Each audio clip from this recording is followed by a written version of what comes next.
moving across the country is hard. It is very, very hard and very, very expensive. And I think if you've never done it, there's no way to know. But it's so much. And so to have one huge thing just kind of not something I have to worry about has been really helpful. I had a conversation with my mom recently where, you know, it's awkward in some ways to be, I should say it's awkward in the United States, in like white America, to be a grown adult moving in with your parents. This is like very normal in a lot of cultures and places in the world, but like for us, culturally, it's not. And so there's an awkwardness to it.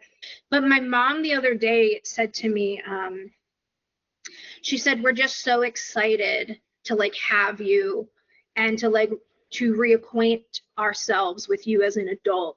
And very few people get this time with their adult children. So we're like very excited about it. That's so sweet. Very cute. That experience really changed my perspective on family. Yeah. Anyway, I could go on and on about that, but yeah. My situation is far less drastic than a lot of things that are happening in the world.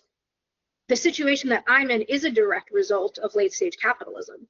Yeah. And that is all connected. And so I think there's also the grief, there's like the personal responsibility grief, I think especially as a Capricorn, of like, I don't have my own financial means. Yeah. But then there's the generational grief, again, of like millennials and having been completely fucked economically. And then I think there is this just like larger grief of capitalism. So to me, grief has been the hardest part. And yeah, I think you're right that feeling of defeat, it's an important feeling to move through. Even if you're like, I intellectually know better, like this isn't my fault, you know, like you know, whatever, there is still a feeling of exactly what you're saying. And yeah, that feeling of defeat of like, my relationship didn't work out.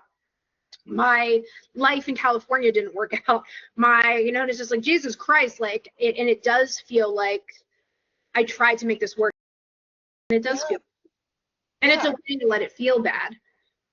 This mutual aid and this campaign, what are some things that helped you understand as a person who deeply understands mutual aid and politics, and in such a way that you've made it your life's work to educate and to help other people move through it?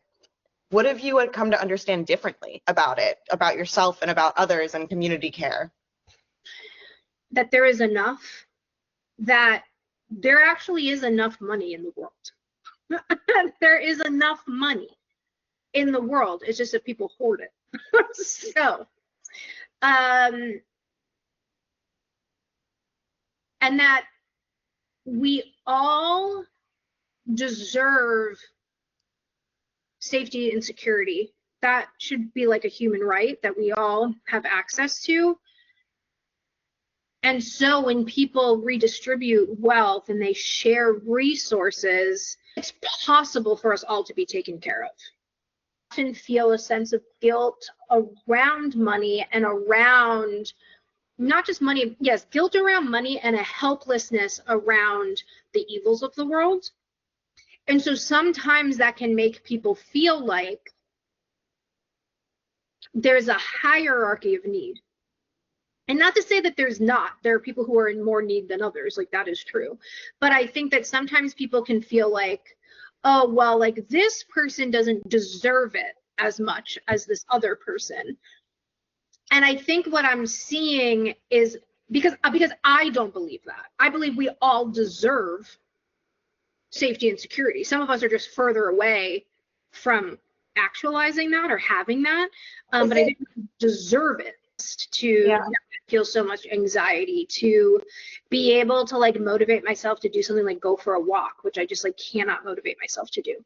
It feels like a waste of time when if that thing isn't going to make you money when you're in this kind of situation. I think the most important thing is like build those feelings.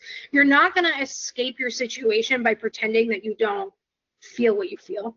Yeah. I think it's really important for us to recognize the fact that every single person, even people who have more means, we are living in an ambient level of stress, depression, and anxiety. Everyone that I know, their baseline right now is depression.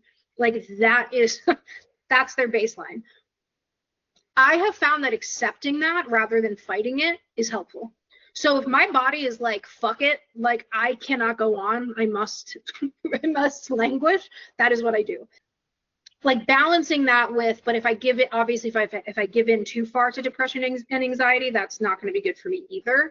But I think that acceptance of like, even if that does happen, that's not you, it's not even your personal mental health, although that's part of it, or your personal psychology. It's about what's going on in the world. So I think just like a real acceptance, almost like radical acceptance of like where we are and how we're feeling. But also, I think we would have to have some serious conversations about who we lean on and what our options are. Yeah, just like thinking, who do I have in my life and how, what can they do? And knowing that it's okay to ask for help.